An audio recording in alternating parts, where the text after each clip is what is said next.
అక్కడ expression of ఇంట్రెస్ట్లో పాల్గొనే అవకాశాలు పరిశీలిస్తాం, సాధ్యాసాధ్యాలు పరిశీలిస్తామనే ఒక మాట ఏదైతే ప్రభుత్వం వైపు నుంచి వచ్చిందో దాని గురించి మాట్లాడుతూ విశాఖ ఉక్కు అనే విషయంలో మీరు చూపెడుతున్న ఉత్సాహం బయ్యారం విషయంలో ఎందుకు లేదు అని చెప్పి ఇవాళ ఇక్కడ రాష్ట్ర భారతీయ జనతా పార్టీ అధ్యక్షుడు మాట్లాడినట్టుగా పత్రికల్లో నేను చూశాను. సరే, ఆయనకేమో విషయ పరిజ్ఞానం లేదు, విషయం తెలియదు, ఒక అజ్ఞాని. ఆయనకి చెప్తే ఒక బాధ, చెప్పకపోతే ఒక బాధ. ఎందుకంటే ఆయన విచిత్రమైన మనిషి, ఎప్పుడేం మాట్లాడతాడో, ఎట్లా మాట్లాడతాడో, ఎందుకు మాట్లాడతాడో అర్థం కాని మనిషి. కానీ కనీసం ప్రజలకైనా చెప్పాలి. ఎందుకంటే ఆయన లేవనెత్తిన ప్రశ్న ఇంకా వేరే వ్యక్తుల మనసులో కూడా వస్తే వారికైనా చెప్పాల్సిన బాధ్యత మా మీద ఉంది. కాబట్టే ఈరోజు ముఖ్యంగా ఈ సమావేశం ఏర్పాటు చేయడం జరిగింది.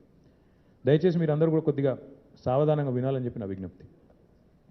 విశాఖ ఉక్కుకి బయ్యారం స్టీల్ ప్లాంట్కి మధ్యలో ఉన్న ఒక ముఖ్యమైన అంకం, ముఖ్యమైన సంబంధం బైలదిల్లాలో ఉండే ఐరన్ ఓర్ గనులు.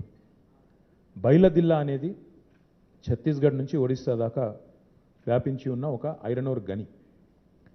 ఇది చాలా పెద్ద గని.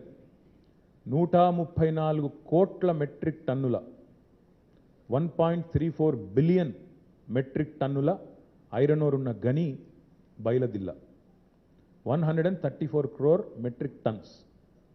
ఇది సరిగ్గా మీరు భౌగోళికంగా చూస్తే బయ్యారం నుంచి 150-160 కిలోమీటర్ల దూరంలో బైలదిల్లా ఉంటుంది. బయ్యారం నుంచి వైజాగ్ నుంచి 600 కిలోమీటర్ల దూరంలో బైలదిల్లా ఉంటుంది.